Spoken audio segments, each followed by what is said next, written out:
uma vez, as chuvas castigam o Rio Grande do Sul. Um novo ciclone extratropical que passa pelo estado provocou mais danos. Centenas de pessoas estão desabrigadas.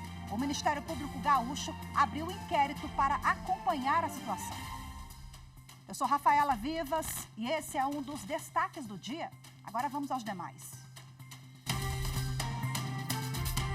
Atos antidemocráticos. Com autorização da Justiça, a Polícia Federal cumpre 13 mandados na Operação Lesa Pátria. Supremo Tribunal Federal convoca comissão especial para debater fornecimento de medicamentos pelo SUS. E ainda, Supremo mantém indenização a irmãos de menina morta por bala perdida em escola no Rio de Janeiro.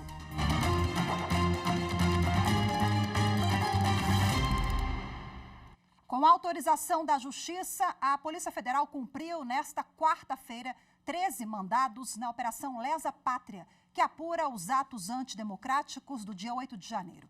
Foram presos Aildo Francisco Lima e Basília Batista, em São Paulo. Ainda falta encontrar Margarida Brito, do Distrito Federal. Os policiais também cumpriram 10 mandados de busca e apreensão em São Paulo, Paraná, Minas Gerais e Goiás.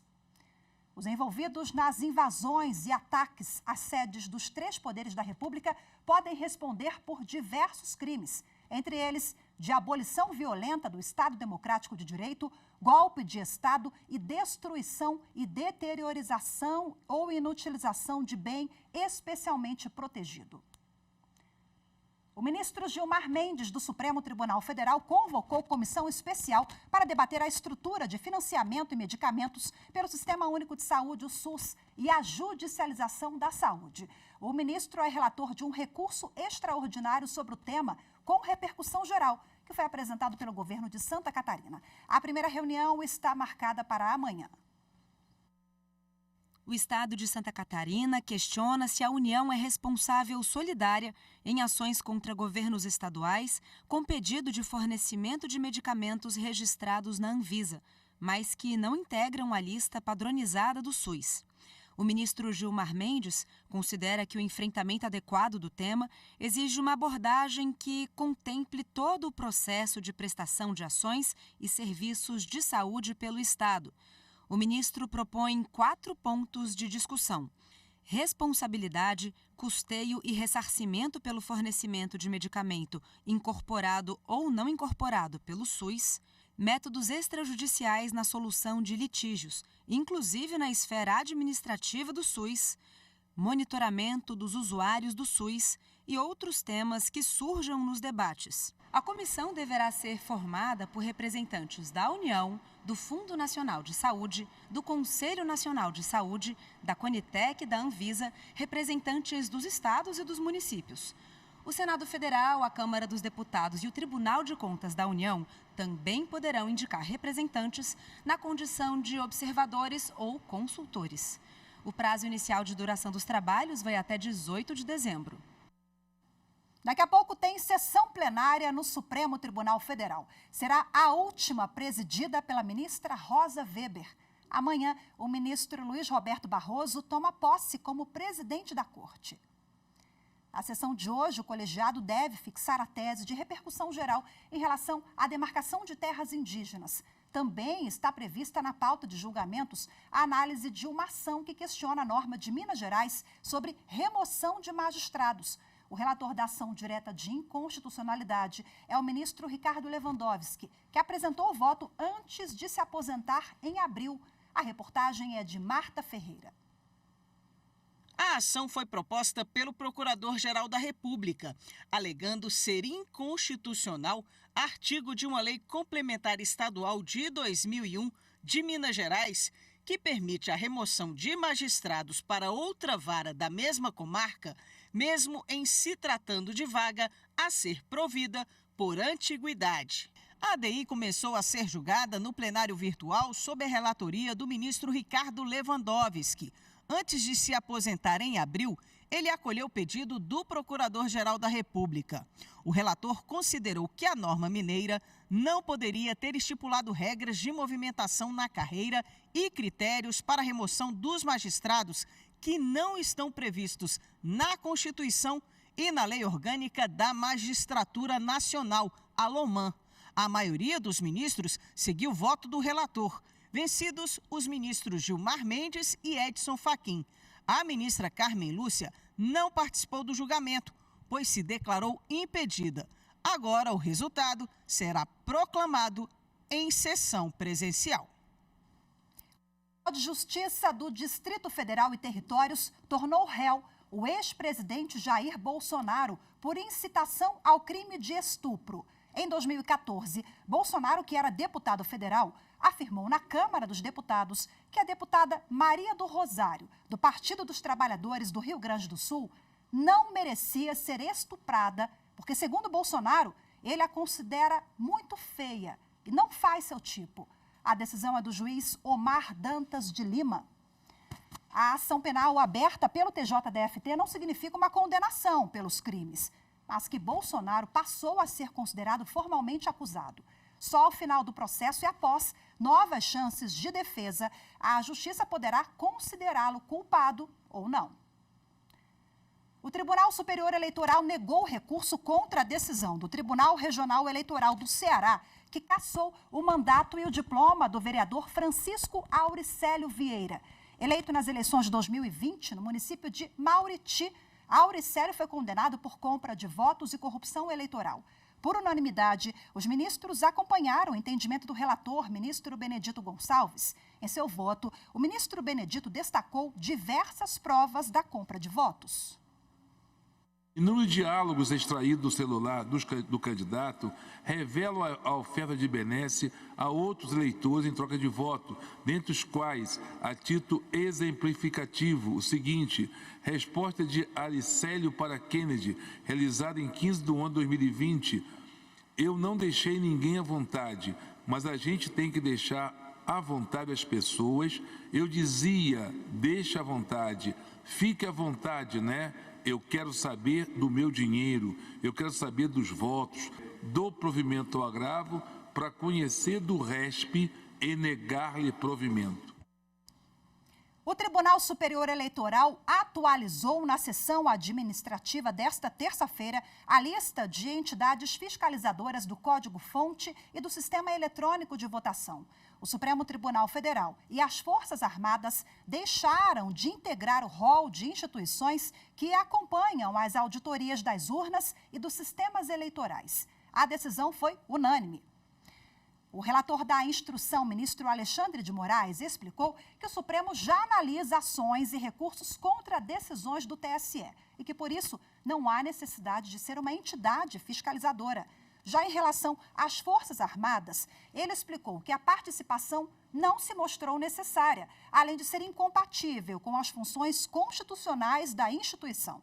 A lista com as entidades fiscalizadoras do processo eleitoral pode ser consultada em tse.jus.br.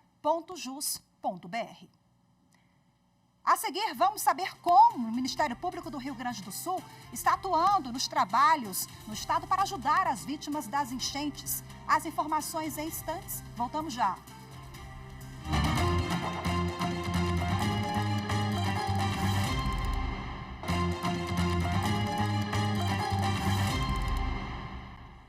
O presidente Lula e o governador do Rio Grande do Sul, Eduardo Leite, se reúnem agora à tarde para discutir ações para lidar com a tragédia das enchentes provocadas por ciclones no estado. O Ministério Público Gaúcho abriu um inquérito para acompanhar a situação na região. A repórter Evne Araújo traz agora mais informações. O inquérito é para apurar ações que tratam da prevenção de desastres naturais e medidas para minimizar os impactos da cheia do rio Taquari. Além de ajudar os atingidos pela enchente, o Ministério Público Estadual passa a integrar a investigação instaurada pelo Ministério Público Federal no início do mês. Diante da previsão de um novo ciclone, a Defesa Civil prorrogou o alerta meteorológico na região sul. O aviso preventivo é para possíveis inundações e deslizamentos de terra. A orientação é que as pessoas que moram em áreas de risco busquem abrigos das prefeituras. O último balanço divulgado pelo Estado contou 49 mortes em decorrência das chuvas. 9 pessoas estão desaparecidas e mais de 3.000 foram resgatadas. Os desabrigados ultrapassaram 5 mil e mais de 22 mil estão desalojados. Imagens de satélites mostram o antes e depois dos municípios afetados. É possível ver o transbordo de rios e a lama que atingiu as casas. Bom, e agora para a gente falar mais sobre esse assunto, sobre a situação do Rio Grande do Sul, a atuação do Ministério Público e de outros atores competentes, eu converso ao vivo, de forma remota, com o Procurador-Geral de Justiça do Estado, Alexandre Saltz. Procurador-Geral, seja bem-vindo, boa tarde para o senhor e muito obrigada pela disponibilidade, viu? Boa tarde, Rafaela. Eu que agradeço a oportunidade de conversar com vocês e com os telespectadores da TV Justiça sobre mais essa tragédia que atinge o nosso estado. Pois é, e as chuvas continuam, né? A gente espera que tudo se resolva da melhor forma. Tivemos agora mais um ciclone extratropical e eu sei que desde o primeiro os senhores vêm fazendo um trabalho, né, muito forte para ajudar essas famílias na apuração também, né, de envolvidos, possíveis negligências. Mas eu queria começar com as ações positivas, né? O que os senhores vêm fazendo para auxiliar essa população que tem sofrido tanto? Bom, o Rio Grande do Sul, isso dito pelos especialistas em clima, entrou verdadeiramente na rota das mudanças climáticas, né? Isso faz com que nos últimos 4 meses nós tenhamos experienciado aqui 5 ciclones extratropicais que causaram grandes impactos na vida da região ali do Vale do Taquari, Taquariantas, e agora de uma maneira difusa em todo o estado do Rio Grande do Sul, né? Então nós estamos aqui vivendo períodos de inundações, enchentes, desalojados, enfim, por esses eventos, ventos fortes e outras tantas situações que decorrem disso. Desde o primeiro momento, a instituição tem feito aquilo que parece ser o maior papel do Ministério Público, que é estar próximo de quem precisa e atuando de uma maneira solidária com os órgãos públicos que são responsáveis por esse processo de reconstrução dessa realidade. Então, desde o primeiro momento, nós acompanhamos, eu estive no local várias vezes, colegas estão trabalhando nisso, nós trabalhamos aqui no estado com promotorias regionais, a promotoria regional que trata daquela região hidrográfica específica teve um aumento da sua atribuição para tratar agora não só das questões ambientais, mas também das questões urbanísticas, das questões relacionadas à saúde, à consumidor, a direitos humanos, porque as imagens mostraram cidades foram verdadeiramente destruídas, elas têm que ser refeitas, começar do zero. Então isso é algo que nunca tinha acontecido na história do nosso estado e poucas vezes na história do país. Isso desafia todos os agentes públicos e o Ministério Público de uma maneira muito especial a participar desse processo. E nós estamos preparados e fazendo isso. Quais são os principais eixos de atuação dos senhores nesse momento? Dá para elencar uma prioridade? Sim, a prioridade número 1, já disse agora há pouco, é acolher quem precisa, ajudar os necessitados, acolher as vítimas e prestar todo o apoio necessário. Segundo passo, atuar junto com os órgãos públicos na reconstrução dessas cidades e na retomada da vida dessas pessoas.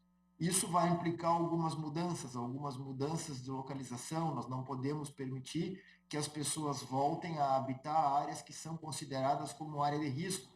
Isso vai fazer também com que os municípios, até mesmo no processo da revisão dos planos diretores, pensem em formas de adaptação das cidades, que é uma das medidas previstas pela Lei da Política Nacional das Mudanças Climáticas, e também em formas de remediação, porque esses eventos climáticos verdadeiramente parece que vieram para ficar. Então nós temos que trabalhar baseado nas experiências científicas, né, buscando sempre o bem-estar da população e a compatibilização da vida daquelas pessoas com essa nova realidade que nos é trazida hoje. Bom, Procurador-Geral, nós temos 2 inquéritos que foram instaurados, né? Um no âmbito do Ministério Público Federal, outro pelo Ministério Público do Rio Grande do Sul. Queria que você explicasse para a gente, são 2 inquéritos com objetivos diferentes, que apuram questões diferentes. Explica para a gente, por gentileza. Sim. Vocês devem recordar que tão logo ocorreu essa enchente, houve uma notícia de que ela poderia ter sido potencializada pela operação de algumas barragens que existem no Rio Taquari. E isso fez com que o Ministério Público Federal também instaurasse um inquérito civil com essa finalidade específica, já porque essa atividade é uma atividade fiscalizada por agências reguladoras federais e isso legitima a atuação do Ministério Público Federal.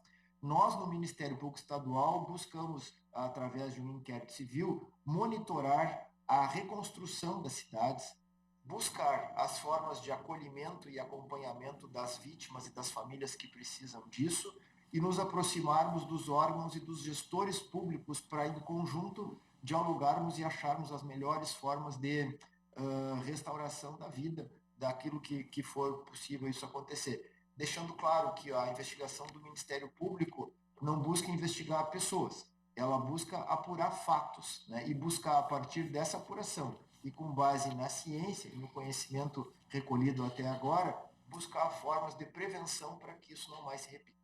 Perfeito, até para apurar também aí possíveis negligências, né? Muito cedo para a gente falar sobre isso, mas isso também certamente está no radar de vocês, né? Se houver alguma negligência, evidentemente que ela vai aparecer, mas pelo que nós temos até agora de informações, esse evento que ocorreu no Vale do Rio Taquari, especificamente, ele se deveu a uma condição climática muito específica, em que o volume de chuva foi 3 ou 4 vezes maior em um único dia do que a média do mês, em 3 rios que desagam no mesmo lugar, que é um vale, e isso fez com que aquela água descesse esse vale todo e produzisse as imagens que vocês já mostraram e a realidade que os telespectadores já conhecem também. Perfeito, Procurador-Geral. Muito obrigada pela disponibilidade do senhor. Um bom trabalho, viu?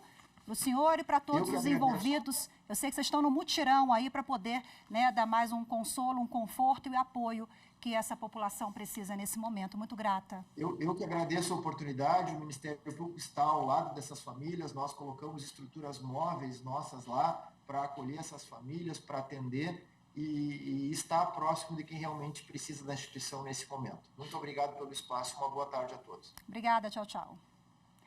A seguir, Supremo Tribunal Federal mantém indenização a irmãos de menina morta por bala perdida em escola no Rio de Janeiro. Os detalhes em instantes. Voltamos já.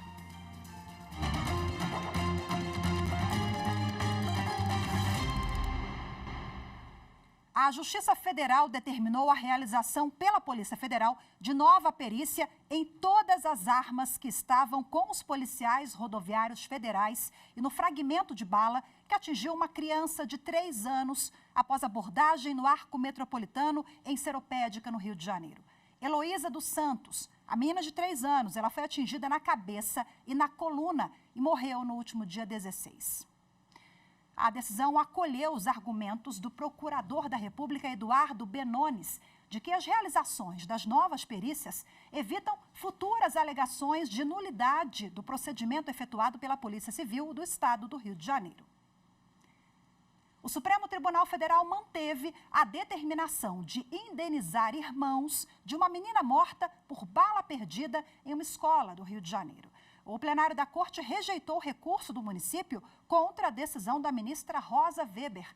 A repórter Evne Araújo tem as informações. O caso ocorreu em dezembro de 2002 na Escola Municipal Pernambuco, na capital fluminense. Jéssica de Jesus Teixeira, de 8 anos, foi atingida por uma bala perdida enquanto brincava durante o recreio.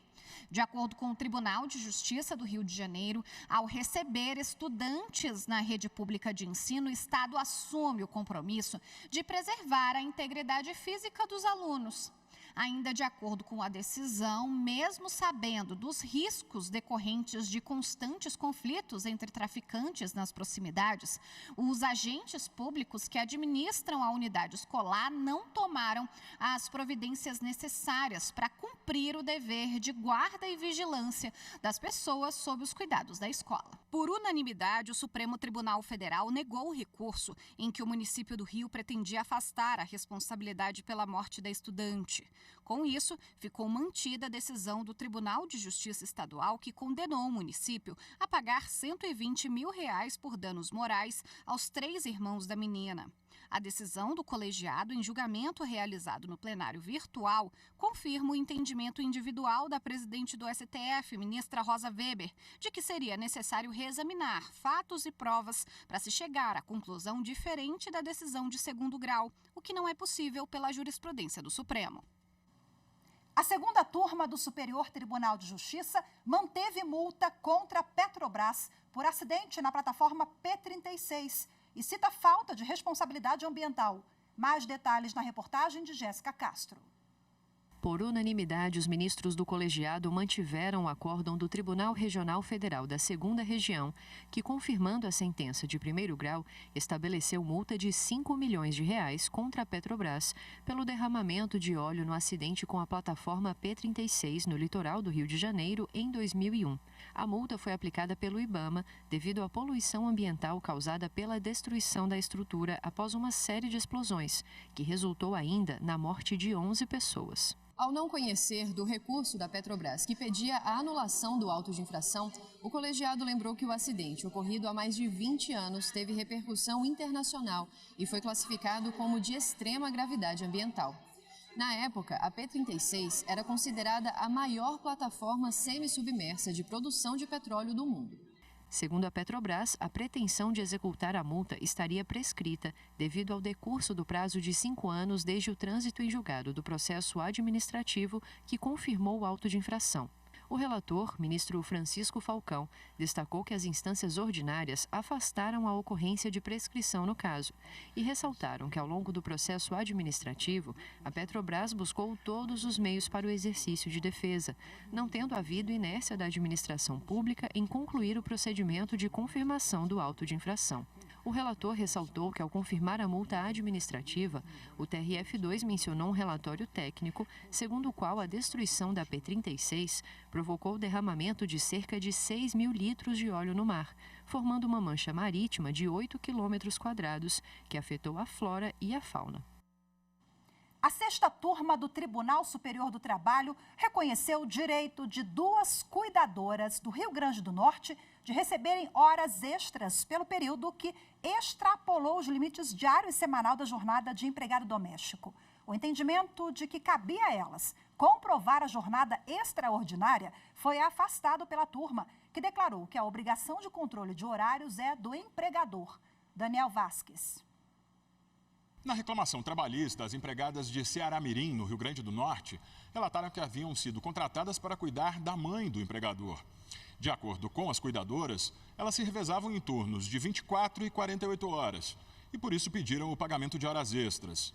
Em defesa, o empregador alegou que as trabalhadoras recebiam diárias e, portanto, não tinham direito ao pagamento das horas a mais. O Tribunal Regional do Trabalho da 21ª Região no Rio Grande do Norte negou o pedido das empregadas. Segundo a sentença, as cuidadoras não trabalhavam por 24 horas consecutivas, além de dormirem no local de trabalho. O regime presumido pelo regional foi o de 12 por 36.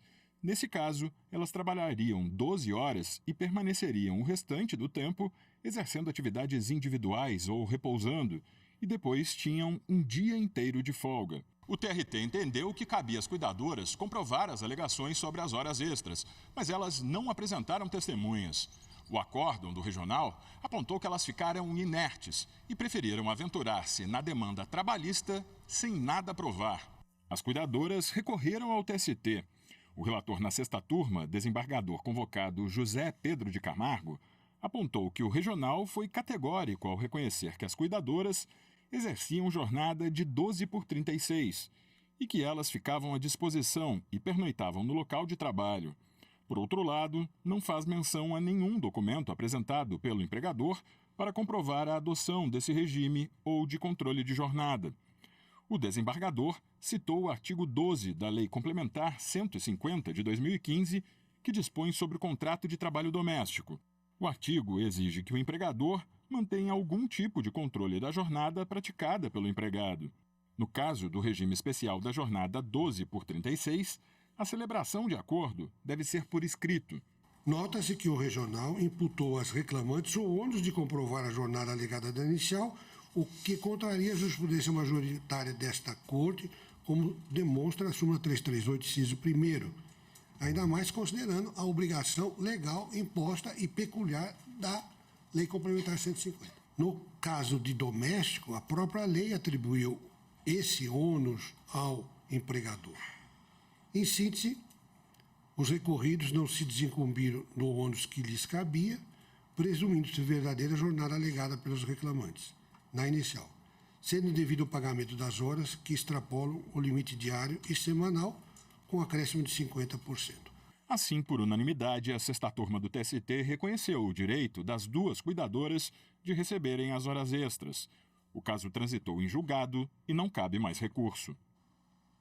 O Jornal da Justiça, primeira edição de hoje, fica por aqui. Muito obrigada pela sua companhia. Uma ótima tarde. Até amanhã. Tchau, tchau.